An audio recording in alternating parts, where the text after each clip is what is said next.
Episode 7 of the Fallout television series is titled The Radio, the reason for which won't become apparent until the end of the episode. Once again, though, this episode is packed with lore, so let's dive in. The show starts with a panning shot over the desert, which zooms into a man using a metal detector to scrounge for useful items, such as metal to make ammunition. As the shot gets close, we see that the person is wearing NCR Ranger armor. Many of you will know this armor from its use in Fallout New Vegas. NCR Rangers were the elite special forces for the NCR, so seeing one in the opening shot is pretty cool, but also a reminder that the NCR isn't what it used to be. So there are two Rangers, which we find out that this is a father and his son. We also see the ghoul waiting for them in their home.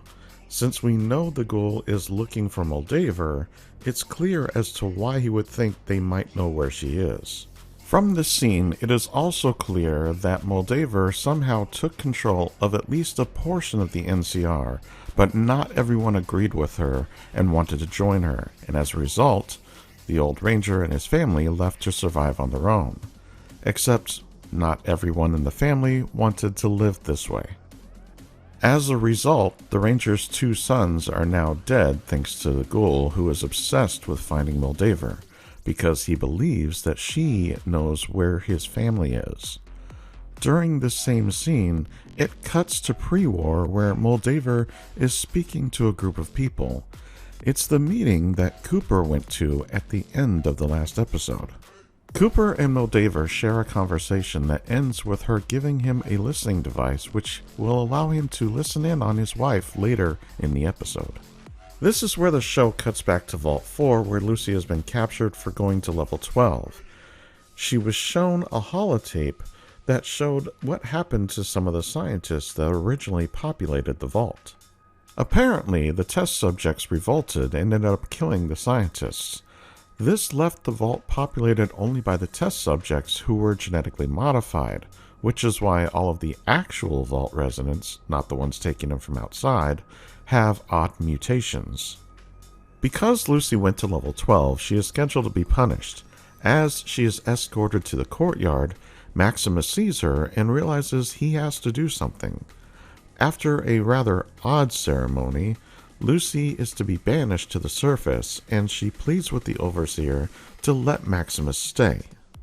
What Lucy doesn't know is that he already had other plans by taking the fusion core to reactivate his armor, and after they leave the vault, Lucy has a heartfelt conversation with Maximus to convince him to return the fusion core.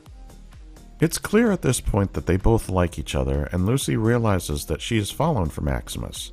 She asks him to come live with her in her vault. Meanwhile, Thaddius, who was severely injured by Maximus stepping on his foot with the power armor, comes across a wasteland doctor.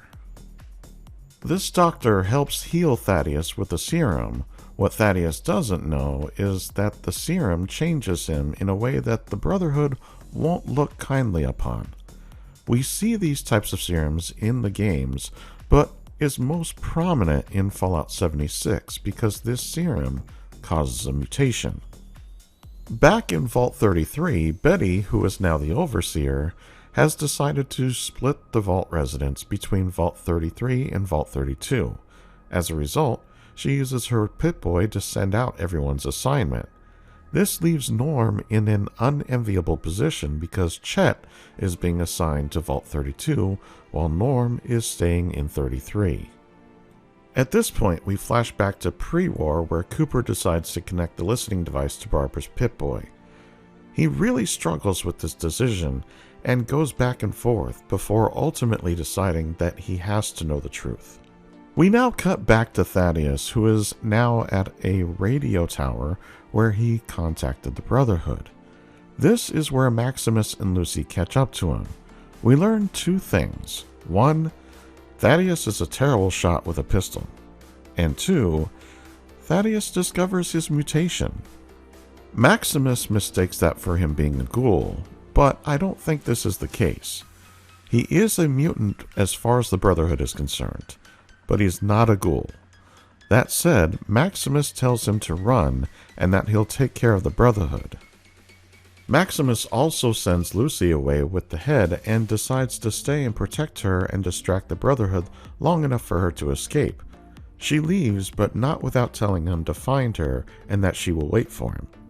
The episode ends with the Vault 33 residents leaving to go to Vault 32, and with Norm hacking into the Overseer's terminal to send a message to Vault 31 in an attempt to secure entry into that vault.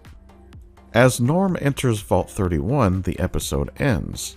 Norm is clearly one of the smartest residents, but he is also unprepared for what he is about to discover. But that is a story for the next episode. We learned quite a bit in this episode, and there's still so much more that I could talk about, like the sets and the attention to detail. However, I want to do that in a separate video, so for now, this is where we end this one. What did you think about the episode? Did you see anything in the show you had questions about? Sound off in the comments below. While you're at it, like, subscribe, and share. And as always, I'm just glad you stopped by, and I'll see you in the next one.